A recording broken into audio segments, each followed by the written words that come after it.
ポケモンゲットだぜ。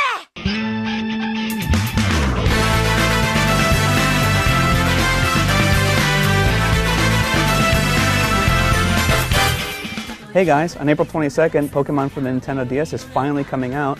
You got it in two flavors, Pokemon Diamond and Pokemon Pearl. It's the first time the series has really hit the Nintendo DS. It's been on the Game Boy Advance and the Game Boy Color in the past. It's the game that everybody wants. One of the coolest features of the game is the ability to play it online in battle and trade. And I'm up here in San Francisco. Bozon's down there in LA, and we thought we'd do a one-on-one matchup. You there, Bozon? Heck yeah, man. I'm ready to roll with this thing. Let's do a one-on-one battle. You ready to go? Sounds good. Let's do it. Let's go. All right, the coolest part about this game is the ability to, play on the internet. But to really take advantage of that ability, you have to play the single player. And what have you noticed in your hours and hours of playing this game? Have you noticed compared to the Game Boy Advance version? Well, compared to the Game Boy Advance version, man, it's pretty much the same. The graphics have a little bit of a bump. There's some like 3D perspective stuff happening, but pretty much you got the same look and pretty much the same feel as well. Actually, the only big thing is touch, which I know you've been using a ton of it, right? I'm kind of a button guy myself. I agree. They kept the look as modest as possible. It's kind of a shame because the reason why the Game Boy Color looked the way it is because it was all about limitations. The movement from the Game Boy Color to the Game Boy Advance to the Nintendo DS, it's kind of been, they kind of kept it modest, and there's really not a whole lot of 3D elements going on. I guess it'll appeal to the people that have played the Game Boy Advance and Game Boy Color, but I kind of expected a little bit more in the visual area. Yeah. Fortunately, though, on the opposite side. They haven't changed a ton of gameplay, but they've actually deepened a ton of the gameplay. So there's like over 400 Pokemon, there's over 150 new guys added in with a bunch of old guys that some of the rare ones are a little bit easier to find, and you can still bring everybody from your GBA cartridges over onto your DS version. So that's pretty cool.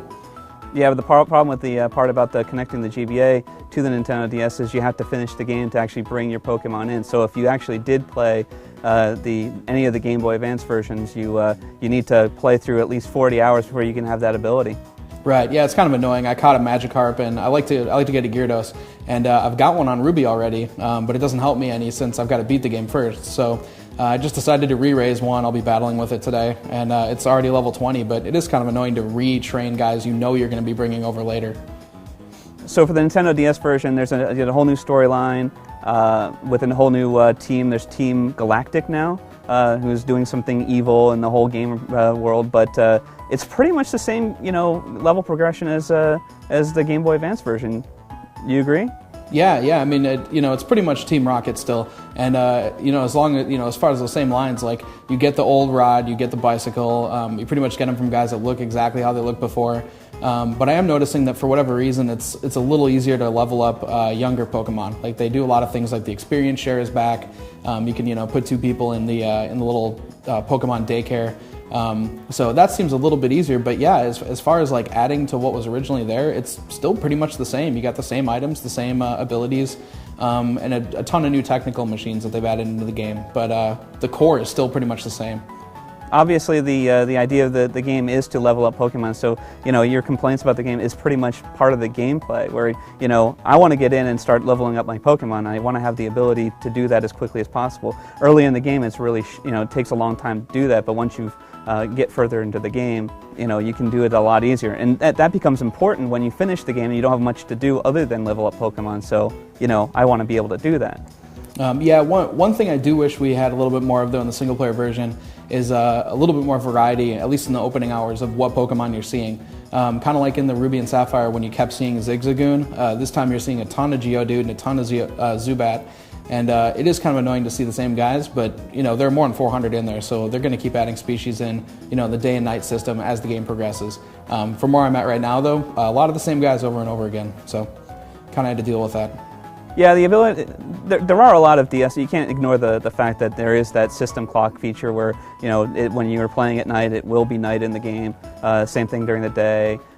There's also the touchscreen functionality where you're controlling your Pokemon, touching when you're in battle, you're actually touching the attacks that you want to do, and that's that streamlines everything. That makes everything a lot quicker to perform. You don't have to cycle through the whole menu system with the D-pad and button anymore. It's actually, you see it on the screen, you tap it, and you're doing it. Right, and on top of that, you've got all the multiplayer, which obviously we're playing right now. There's a ton of wireless stuff to it. You can link up with any friend. You've got worldwide stuff, though, has to wait for Pokemon Battle Revolution. That lets you go with non-friend players. But aside from that, local wireless multiplayer is great. There's some eight-person modes and a ton of mini games and stuff. But the online battle is great. I mean, we're having a conversation while battling on the internet with Pokemon, which this is the first time we've been able to do it, and it's fun. It's really cool. That is definitely the selling point of the game, is the ability to hook up with a friend and play this online. Now, unfortunately, you need to have friend codes to do it, and you can't. It's one of the first Nintendo games where you have to have a friend code. You cannot play this randomly with people across the world.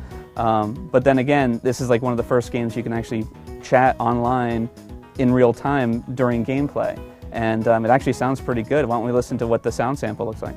So check it out. This is voice over IP on Pokemon. What do you think, Bozon? I think it's pretty good, man. It's good enough to be its own standalone IP. I mean, even if you don't want to play Pokemon, it's good enough as a long-range telephone. Yeah, it's not the first time the DS has had this voice over IP. We had it in Metroid Prime Hunters, but this is the first time you can actually chat right outside of just nothing. You can just go into a chat room. Right. Yeah, you can actually bring up your friends list. You can chat with anybody you want, and then it actually carries over into the game. So that's pretty sweet. So yeah, it sounds pretty cool. Yeah, I think it sounds great. I mean, I would actually use this thing just as voice over IP. I think it sounds great.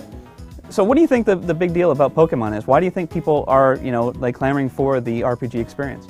I think it's the amount of depth that they've got in the amount of Pokemon you can get, but also something that's really just being opened up right now is the fact that you can go on, you can trade with people. And Pokemon was always kind of like this community thing where you'd get guys and then you'd trade them away for other guys.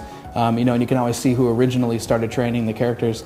And online, that's just amplified because you can go on, you can find friends, on our message boards or wherever you've got friends, and send guys and trade them that way. So, I mean, half of it's battle, and the other half is kind of this community element that the DS versions have definitely made a bigger part of the game. So that's really cool, and that's personally the reason I'm so addicted to it. Yeah, I do agree that the gameplay is totally addictive, and the DS game, even though it's a minimalist upgrade from the past GBA games, with DS upgrades, of course, it's still it's a fantastic RPG experience. It's also the definitive version. I mean, if you have the GBA version and you want to use those Pokemon when you can connect it to the Wii, you're only going to be able to do it on the DS because of the wireless feature. So, it's kind of Nintendo screw you to the, it's like you're going to have to buy it regardless. Yeah, absolutely. I think it'll do great, and I love the connectivity that they've got from DS to Wii. So, yeah, I can't wait to get my hands on Pokemon Battle Revolution, but, until then, this online battle stuff is great. All right, guys, that was our little review of Pokemon Diamond and Pearl on the Nintendo DS. Comes out on April 22nd, and we'll see you online.